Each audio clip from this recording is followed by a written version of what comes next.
Assalamualaikum warahmatullahi wabarakatuh. Azan merupakan panggilan bagi umat Islam untuk menunaikan ibadah sholat. Dalam sejarahnya, Rasulullah SAW sempat mencari-cari sosok yang tepat untuk mengumandangkan azan yang pertama kalinya. Lantas, mengapa Rasulullah SAW mencari sosok untuk mengumandangkan azan? Mengapa bukan Rasulullah saja yang mengumandangkan azan? Apakah Rasulullah SAW pernah mengumandangkan azan? Apa yang terjadi jika Rasulullah SAW mengumandangkan azan? Tonton video ini hingga akhir agar tidak sesat. Rasulullah SAW sempat kebingungan mencari sosok yang akan mengumandangkan azan. Rasulullah mencari-cari muazin untuk melantunkan azan yang pertama kalinya. Rincian sejarah azan hingga sosok yang menjadi muazin pertama dijelaskan dalam sebuah hadis yang diriwayatkan oleh Imam Muslim. Suatu waktu, ketika kaum muslimin tiba di Madinah, mereka berkumpul sembari menunggu waktu sholat. Namun, tidak seorang pun di antara mereka yang bisa memberitahukan bahwa waktu sholat telah masuk. Sehingga pada suatu hari, mereka bermusyawarah untuk membahas persoalan tersebut. Sebagian sahabat mengusulkan agar menggunakan lonceng sebagaimana digunakan oleh orang-orang Nasrani. Sebagian yang lain dengan tanduk sebagaimana digunakan oleh orang-orang Yahudi dalam upacara keagamaan mereka. Namun sahabat Umar bin Khattab berkata, "Alangkah baiknya kalian menjadikan seseorang yang bertugas untuk memanggil orang-orang sholat." Kemudian Rasulullah SAW menyetujui usulan Umar dan berkata, "Wahai Bilal, berdirilah serta panggillah manusia untuk mendirikan sholat." Hadis riwayat Muslim. Bilal bin Rabah al-Habashi adalah sosok sahabat yang turut bersama Rasulullah SAW melakukan hijrah ke Madinah. Ketika Masjid Nabawi selesai dibangun, Rasulullah SAW mensyariatkan azan. Rasulullah kemudian menunjuk Bilal untuk memandangkan azan. Alasannya, karena Bilal memiliki suara yang merdu. Lalu Bilal mengumandangkan azan dan menjadi muazin pertama dalam sejarah Islam. Dalam beberapa riwayat dijelaskan bahwa azan pertama kali dilafalkan pada tahun pertama Hijriyah. Sejak saat itu, azan berfungsi sebagai penanda masuknya waktu sholat bagi kaum muslimin. Biasanya, setelah mengumandangkan azan, Bilal berdiri di depan pintu rumah Rasulullah SAW seraya berseru, "Hayya ala sholati, hayya ala sholati." Lalu ketika Rasulullah SAW keluar dari rumah dan Bilal melihat Rasulullah, Bilal segera melantunkan iqamat. Kemudian, ketika Rasulullah SAW menaklukkan kota Mekah, Rasulullah berjalan depan pasukan muslim bersama Bilal. Saat masuk ke Ka'bah, Rasulullah hanya ditemani oleh 3 orang sahabat, yaitu Utsman bin Talhah, Usamah bin Zaid, dan Bilal bin Rabah. Sholat zuhur pun tiba. Ribuan orang berkumpul di sekitar Rasulullah SAW, termasuk orang-orang kafir Quraisy yang baru masuk Islam saat itu. Pada saat-saat yang sangat bersejarah itu, Rasulullah SAW memanggil Bilal agar naik ke atap Ka'bah untuk memandangkan azan. Bilal melaksanakan perintah tersebut dengan senang hati, lalu mengumandangkan azan dengan suaranya yang bersih dan jelas. Azan itu adalah azan yang pertama dikumandangkan di Makkah. Bilal memang dikenal sebagai muazin pertama dalam Islam. Bilal bahkan tercatat sebagai muazin pertama yang mengumandangkan azan di 2 kota suci, yakni Madinah dan Mekah. Dari sini, mungkin ada yang bertanya-tanya, mengapa bukan Rasulullah SAW yang mengumandangkan azan?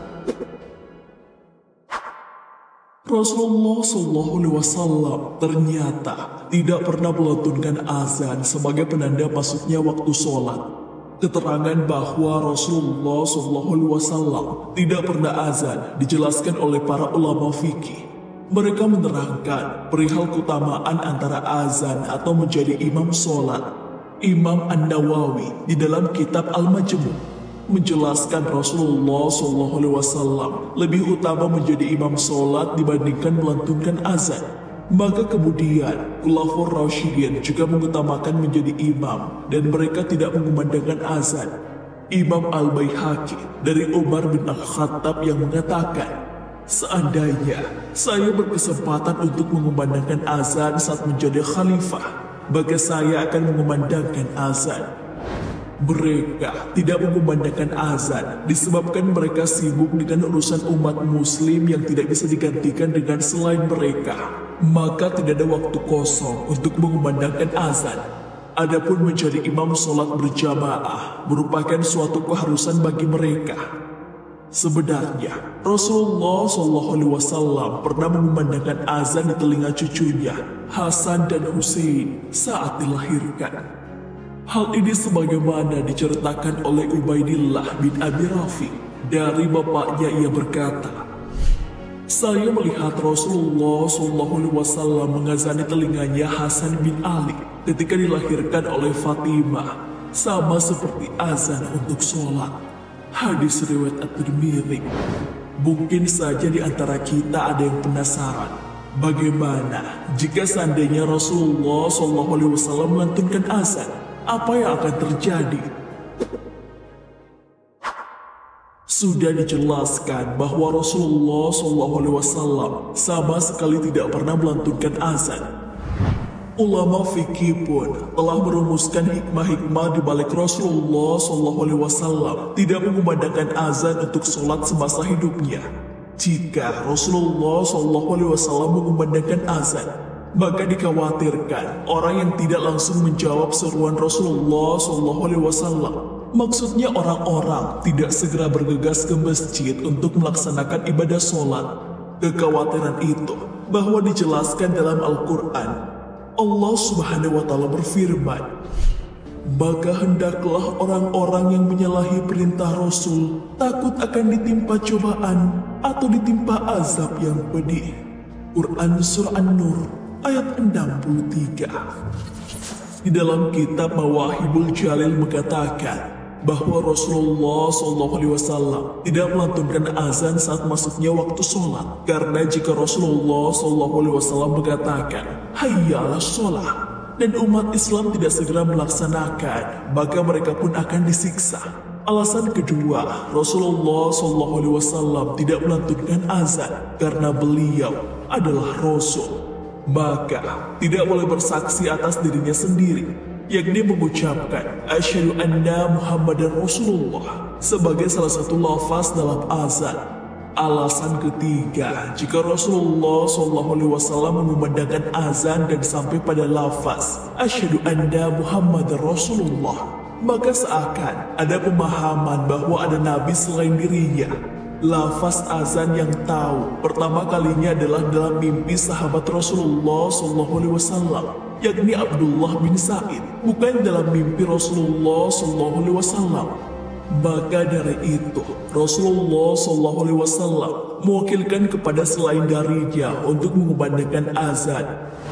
Dalam sebuah riwayat juga dijelaskan bahwa pada saat Abdullah bin Sa'id menceritakan mimpinya mengenai lafal-lafal azan itu kepada Rasulullah SAW, sahabat Umar bin Khattab pun mengakui hal yang sama. Beliau juga telah bermimpi dengan mimpi yang serupa dengan Abdullah bin Sa'id. Setelah itu, Rasulullah SAW berseru sembari memuji Allah Subhanahu wa Ta'ala sebagai bentuk kegembiraan beliau dengan berita tersebut. Alasan mengapa Rasulullah SAW tidak mengumandangkan azan karena kesibukan dan sempitnya waktu beliau untuk bisa mengumandangkan azan sholat. Hal ini juga terjadi di zaman sekarang, di mana tiap-tiap pemimpin di sebuah wilayah memandatkan muazin untuk bertugas melantunkan azan ketika memasuki waktu sholat. Sebab inilah yang dicontohkan oleh Rasulullah SAW dan para khalifah terdahulu. Sahabat beriman, jika Rasulullah turut melantunkan azan sebagai panggilan ibadah sholat, dikhawatirkan umatnya mengabaikan seruan sholat yang dilantunkan atau yang diserukan langsung oleh Rasulullah SAW. Sebagaimana kondisi umat sekarang ketika azan berkumandang, sebagian orang malah lebih memilih tidur dibanding bergegas untuk melaksanakan sholat. Wallahu a'lam bishawab. Wassalamualaikum warahmatullahi wabarakatuh.